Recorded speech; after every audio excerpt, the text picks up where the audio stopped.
Бір алыс ауылда Нұрлан деген бала өмір сүріпті. Ол қарапайым шопанның баласы болатын.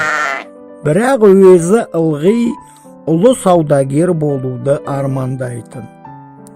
Бір күні ол әкесіне былай деді: «Әке, мен бай немесе әрі танымал кісі болғым келеді». Қария басын шайқап: «Жақсы арман, бірақ сен әлі кішкентайсың. Ұлы саудагерлермен қалай жарысасың?» сұрады әке. Нұрлан жұдырығын түйіп нық жауап берді: «Егер өзіме сенсем, мен бәрін істей аламын», деді ол. Әкесі жымиып айтты: «Жарайды балам, бірақ есіңде сақта, әрекетсіз сенім ескексіз қайықпен тең», деді ол.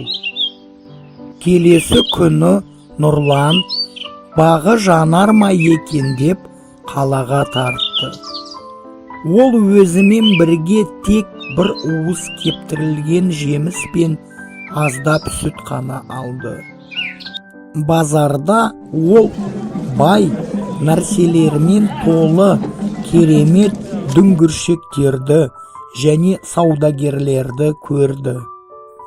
«Мен олармен қалай жарысамын?» ойлады Нұрлан.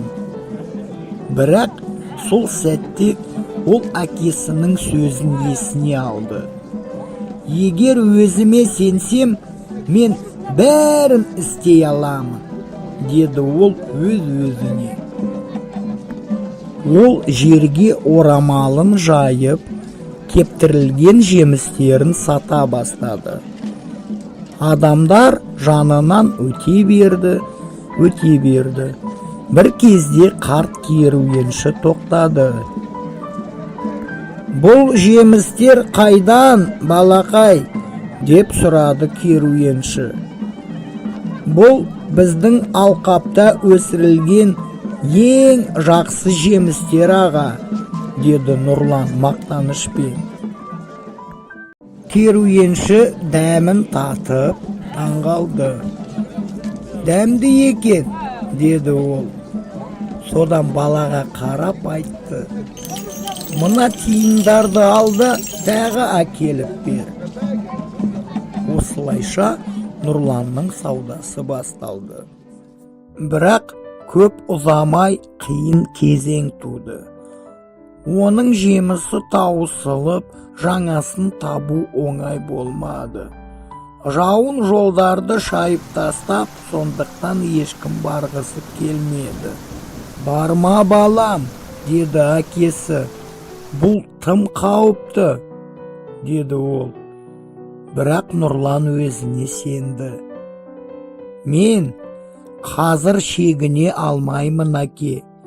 Мен өз-өзіме сенемін». Ол дауылға қарамастан алыстағы ауылға аттанды. Жол ауыр болса да, бірақ ол берілмеді. Қайтып оралғанда себеттері жемістерге лық толы еді. Базардағы жұрт оның батырлығына таңғалды. Бұл бала жай саудагер емес, нағыз ұлы кәпес. Бірнеше жылдан кейін Нұрланның өз дүкені, кейінірек бүкіл керуені болды. Бір күні ол баяғыда жеміс сатып алған керуеншіні қайта кездестірді. «Мен сенің жеңіске жететініңді білдім, балақай», деді қарт. «Сен өзіңе сендің. Сол сенім сені ұлы адам боп етті». Содан бері Нұрлан жолыққан әр адамға осы сабақты айтып жүрді. Өзіне сенген адам бәріне жете алады.